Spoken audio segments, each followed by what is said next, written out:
Assalamualaikum warahmatullahi wabarakatuh. Video pembelajaran ini merupakan video pembelajaran IPA kelas 8 semester 2 yang berjudul Cahaya dan Alat Optik. Sifat cahaya meliputi 1. Merambat lurus, 2. Dapat dipantulkan dan dibiaskan, dan 3. Merupakan gelombang elektromagnetik. Pemantulan cahaya ada dua, yaitu 1. Pemantulan baur, jika cahaya dipantulkan oleh bidang yang tidak rata seperti aspal, tembok, dan kayu. Dan yang kedua, pemantulan teratur, jika cahaya dipantulkan oleh bidang yang rata seperti cermin datar. Hukum pemantulan cahaya yang dikemukakan oleh Snellius yaitu 1. Sinar datang garis normal dan sinar pantul terletak pada satu bidang datar. Dan yang kedua, besar sudut datang sama dengan besar sudut pantul. Cahaya akan dibiaskan ketika melalui dua medium yang memiliki kerapatan optik yang berbeda. Kecepatan cahaya akan menurun saat dari udara masuk ke air atau medium yang lebih rapat. Semakin besar perubahan kecepatan cahaya saat melalui dua medium yang berbeda, akan semakin besar pula efek pembiasan yang terjadi. Gelombang cahaya terbentuk karena adanya perubahan medan magnet dan medan listrik secara periodik, sehingga merupakan gelombang elektromagnetik. Peristiwa yang menunjukkan bahwa cahaya mampu mentransfer energi yaitu 1. Saat lilin dinyalakan di sebuah lampu yang gelap maka dapat menerangi ruangan. Dan yang kedua, gelombang cahaya matahari memancar ke segala arah sampai ke bumi. Sebuah benda hanya akan memantulkan spektrum cahaya yang warnanya sama dengan warna permukaan benda tersebut, sehingga kita dapat mengindrai dengan tepat warna-warna benda tersebut. Sifat bayangan cermin datar yaitu maya tegak sama besar dan jarak benda sama dengan jarak bayangan. Contohnya pada cermin. Untuk menentukan sifat bayangan dapat berpedoman bahwa ruang benda ditambah ruang bayangan sama dengan 5. Jika benda terletak di ruang 1, maka bayangan bersifat maya diperbesar tegak dan bayangan terletak di ruang 4. Jika benda terletak di ruang 2, maka bayangan bersifat nyata diperbesar terbalik dan bayangan terletak di ruang 3. Jika benda terletak di ruang 3, maka bayangan bersifat nyata diperkecil, terbalik, dan bayangan terletak di ruang 2. Serta, jika benda terletak pada jarak jauh tak terhingga, maka bayangan jatuh di titik fokus dan bersifat nyata diperkecil dan terbalik. Berikut ini adalah contoh soal penerapannya.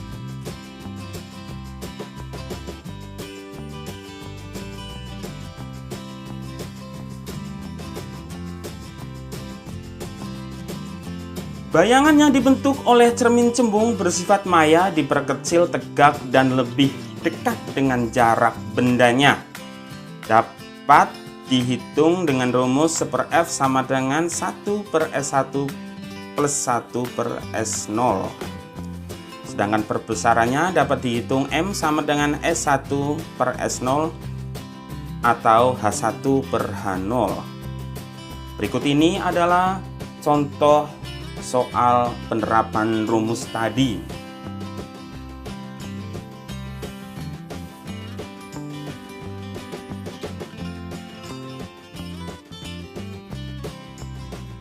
Untuk menentukan sifat bayangan dapat berpedoman bahwa ruang benda plus ruang bayangan sama dengan 5. Jika benda terletak di ruang 1, maka bayangan bersifat maya diperbesar tegak dan bayangan ada di ruang 4. Jika benda terletak di ruang 2, maka bayangan bersifat nyata diperbesar terbalik dan bayangan ada di ruang 3.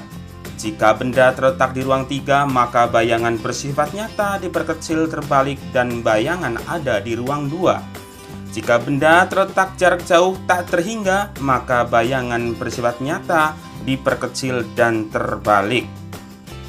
Berikut ini adalah contoh soal dari penerapan tadi.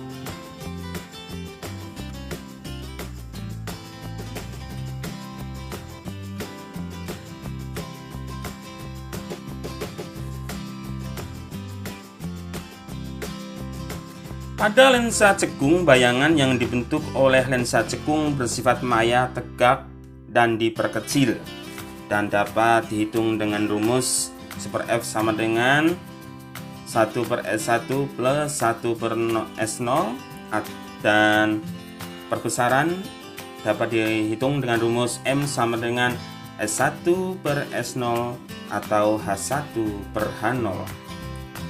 Berikut ini adalah contoh dari penerapan rumus tadi.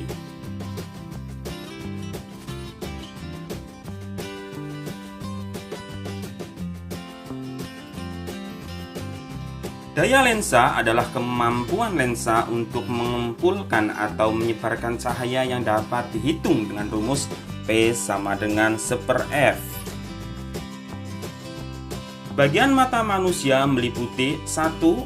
Kornea yang berfungsi melindungi bagian yang sensitif yang berada di belakangnya dan membantu memfokuskan bayangan pada retina. Yang kedua, iris berfungsi mengatur sejumlah cahaya yang masuk ke mata. Yang ketiga, lensa mata yang berfungsi mengatur fokus cahaya sehingga cahaya jatuh tepat pada bintik kuning retina. Dan yang keempat, retina berfungsi membentuk bayangan benda yang kemudian dikirim oleh saraf mata ke otak.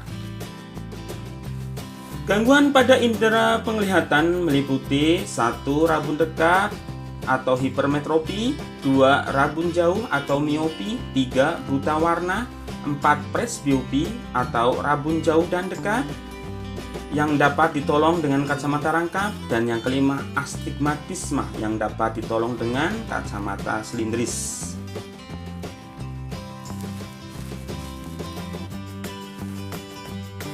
Orang yang menderita rabun dekat tidak dapat melihat benda jarak dekat dengan jelas.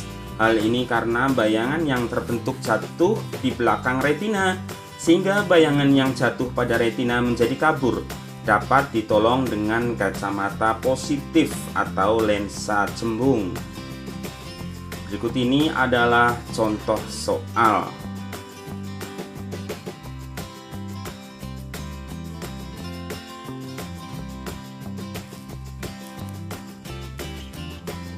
Penderita rabun jauh tidak dapat melihat benda jauh dengan jelas. Hal ini karena bayangan yang terbentuk jauh di depan retina.